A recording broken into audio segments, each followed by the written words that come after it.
जय माता दी। मैं सुमन तिवारी आज आप लोगों को नवरात्र के तीसरे दिन चौथे अध्याय का पाठ करना चाहिए और सुनना चाहिए। तो आज नवरात्र का तीसरा दिन है और चौथे अध्याय का पाठ मैं आप लोगों को सुना रही हूँ। आप लोग सुनिएगा ज़रूर, माता जी की कृपा से आप लोगों का कल्याण होगा। तो आइए सुनते हैं चौथा अध्याय, दुर्गा सप्तशती का चौथा अध्याय।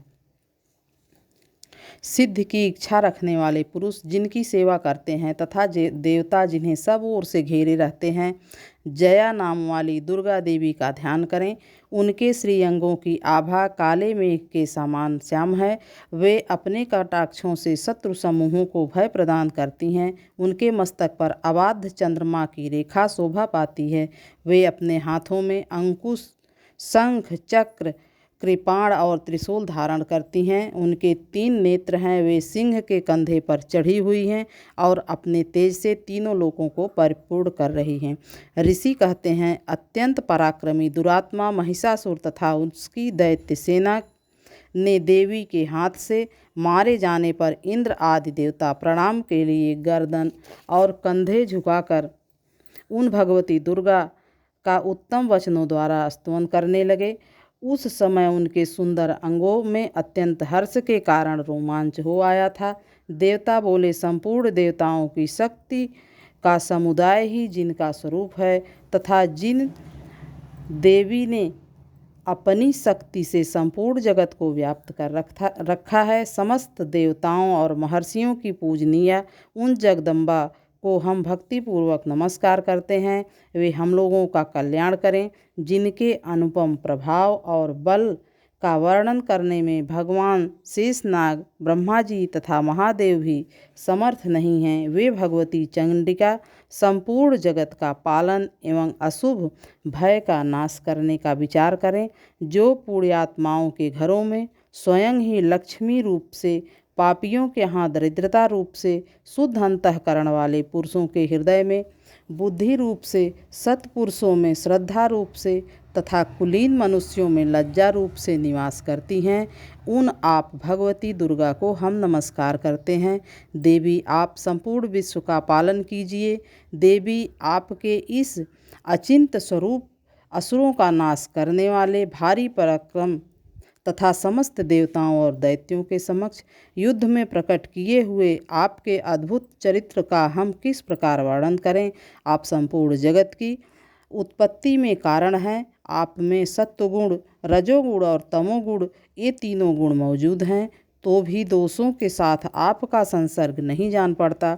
भगवान विष्णु और महादेव जी आदि देवता भी आपका पार नहीं पाते हैं। आप ही सबका आश्रय हैं। यहाँ समस्त जगत आपका अंशभूत है, क्योंकि आप सबकी आदिशक्ति, अव्यक्तकृता, परा प्रकृति हैं। देवी, संपूर्ण यज्ञों में जिसके उच्चारण से सब देवता तृप्त लाभ करते हैं, वह स्वाहा आप ही हैं।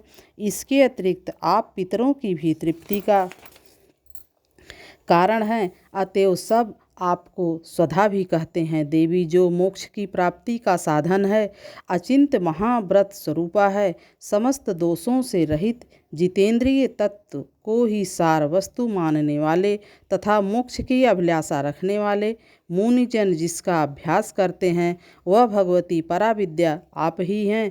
आप शब्द स्वरूपा हैं। अत्यंत निर्मल ऋग्वेद, यजुर्वेद तथा उद्गीत के मनोहर पदों के पाठ से युक्त सामवेद का भी आधार आप ही हैं। आप दुर्गा, आप देवी त्रयी, तीनों वेद और भगवती छहों ऐश्वर्यों से युक्त हैं।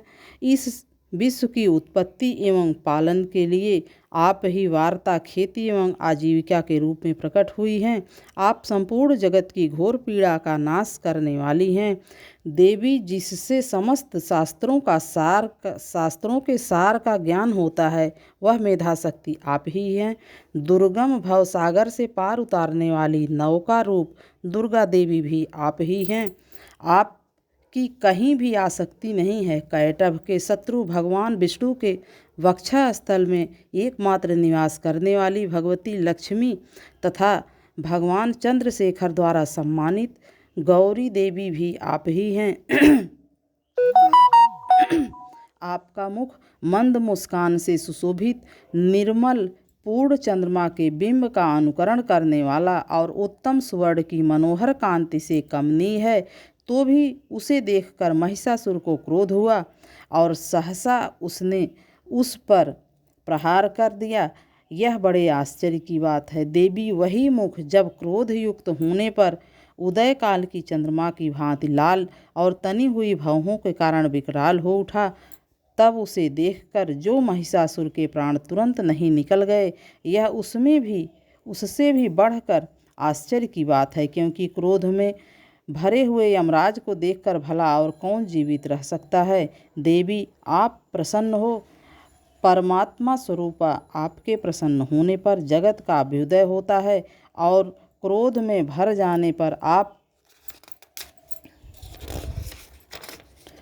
तत्काल ही कितने कुलों का सर्वनाश कर डालती हैं। यह बात अभी अनुभव में आई है, क्योंकि महिषासुर की यह विशाल सेना क्षण भर में आपके कोप से नष्ट हो गई है। सदा अभ्युदय प्रदान करने वाली आप जिन पर प्रसन्न रहती हैं वे ही देश में सम्मानित हैं। उन्हीं को धन की और यश की प्राप्ति होती है। उन्हीं का धर्म कभी शिथिल नहीं पड़ता होता है तथा वे ही अपने हृष्ट पुष्ट स्त्री पुत्र और भृत्यों के साथ धन्य माने जाते हैं। देवी, आपकी ही कृपा से पुण्यात्मा पुरुष प्रतिदिन अत्यंत श्रद्धापूर्वक सदा सब प्रकार के धर्मानुकूल कर्म करता है और उसके प्रभाव से स्वर्गलोक में जाता है। इसलिए आप तीनों लोकों में निश्चय ही मनोवांछित फल देने वाली हैं। माँ दुर्गे, आप स्मरण करने पर सब पापियों का भय हर लेती हैं और स्वस्थ पुरुषों द्वारा चिंतन करने पर उन्हें परम कल्याण बुद्धि प्रदान करती हैं। दुख, दरिद्रता और भय हरने वाली देवी, आपके सिवा दूसरी कौन है जिसका चित्त सबका उपकार करने के लिए सदा ही दयार्द रहता है। देवी, इन राक्षसों के मारने से संसार को जो सुख मिले तथा ये राक्षस चिरकाल तक नरक में रहने के लिए भले ही पाप करते हों, इस समय संग्राम में मृत्यु को प्राप्त होकर स्वर्गलोक में जाएं, निश्चय ही यही सोचकर आप शत्रुओं का वध करती हैं। आप शत्रुओं पर शस्त्रों का प्रहार क्यों करती हैं? समस्त असुरों को दृष्टि मात्र से ही भस्म क्यों नहीं कर डालती? इसमें भी एक रहस्य है। ये शत्रु भी हमारे शस्त्रों से पवित्र होकर उत्तम लोकों में जाएं, इस प्रकार उनके प्रति भी आपका विचार अत्यंत उत्तम रहता है। खड्ग और तेज पुंज की भयंकर दीप्ति से तथा आपके त्रिशूल के अग्रभाग की भूत प्रभा से चौंधियाकर जो असुरों की आंखें फूट नहीं गईं, उसमें कारण यही था कि वे मनोहर रश्मियों से युक्त चंद्रमा के समान आनंद प्रदान करने वाले आपके इस सुंदर मुख का दर्शन करते हैं। देवी, आपका शील दुराचारियों के बुरे बर्ताव को दूर करने वाला है। साथ ही यह रूप ऐसा है जो कभी चिंतन में नहीं आ सकता है, जिसकी कभी दूसरों से तुलना भी नहीं हो सकती है, तथा आपका बल और पराक्रम तो उन दैत्यों का भी नाश करने वाला है जो कभी देवताओं के पराक्रम को भी नष्ट कर चुके थे। इस प्रकार आपने शत्रुओं पर अपनी दया दृष्टि प्रकट की है। वरदायिनी, आपके इस पराक्रम की किसके साथ तुलना हो सकती है तथा शत्रुओं को भय देने वाला एवं अत्यंत मनोहर ऐसा रूप भी आपके सिवाय और कहाँ है। हृदय में कृपा और युद्ध में निष्ठुरता, ये दोनों बातें तीनों लोकों के भीतर केवल आप में ही देखी जा सकती है। माता, आपने शत्रुओं का नाश करके इस समस्त त्रिलोकी की रक्षा की है। उन शत्रुओं को भी युद्ध भूमि में मारकर स्वर्गलोक में पहुंचाया है तथा उन्मत्त दैत्यों से प्राप्त होने वाले हम लोगों के भय को दूर कर दिया है। आपको हमारा नमस्कार है। देवी, आप शूल से हमारी रक्षा करें। अंबिके, आप खड्ग से हमारी रक्षा करें तथा घंटा की ध्वनि से, धनुष की टंकार से भी आप हम लोगों की रक्षा करें। चंडिके, पूर्व दिशा में और दक्षिण दिशा में आप हमारी रक्षा करें तथा हे ईश्वरी, आपने त्रिशूल को घुमाकर आप उत्तर दिशा में भी हमारी रक्षा करें। तीनों लोकों में आपके जो परम सुंदर एवं अत्यंत भयंकर रूप विचरते हैं, उनके द्वारा भी आप हमारी इस भूलोक की रक्षा करें। अंबिके, आपके कर पल्लवों में शोभा पाने वाले खड्ग, शूल और गदा आदि जो जो अस्त्र हों, उन सब के द्वारा आप सब ओर से हम लोगों की रक्षा करें। ऋषि कहते हैं, इस प्रकार जब देवताओं ने जगन माता दुर्गा की स्तुति की और नंदन वन के दिव्य पुष्पों एवं गंध, चंदन आदि के द्वारा उनका पूजन किया, फिर सबने मिलकर जब भक्तिपूर्वक दिव्य धूपों की सुगंध निवेदन की, तब देवी ने प्रसन्न वदन होकर प्रणाम करते हुए सब देवताओं से कहा। देवी बोली, देवताओं, तुम लोग मुझसे जिस वस्तु की अभिलाषा रखते हो उसे मांगो। देवता बोले, भगवती, हमारी सब इच्छा पूर्ण कर दी है, सब कुछ, अब कुछ भी बाकी नहीं है, क्योंकि हमारा यह शत्रु महिषासुर मारा गया। महेश्वरी, इतने पर भी यदि आप हमें और वर देना चाहती हैं तो हम जब जब आपका स्मरण करें तब तब आप दर्शन देकर हम लोगों के महान संकट को दूर कर दिया करें, तथा प्रसन्न मुखी अंबिके, जो मनुष्य इन स्तोत्रों द्वारा आपकी स्तुति करे, उसे वित्त, समृद्धि और वैभव देने के साथ ही उनकी धन और स्त्री आदि संपत्ति को भी बढ़ाने के लिए आप सदा हम पर प्रसन्न रहें। ऋषि कहते हैं, देवताओं ने जब अपने तथा जगत के कल्याण के लिए भद्रकाली देवी को इस प्रकार प्रसन्न किया, तब वे तथास्तु कहकर वहीं अंतर्ध्यान हो गईं। भूपाल, इस प्रकार पूर्व काल में तीनों लोकों का हित कर चाहने वाली देवी जिस प्रकार देवताओं के शरीर से प्रकट हुई थी, वह सब कथा मैंने कह सुनाई।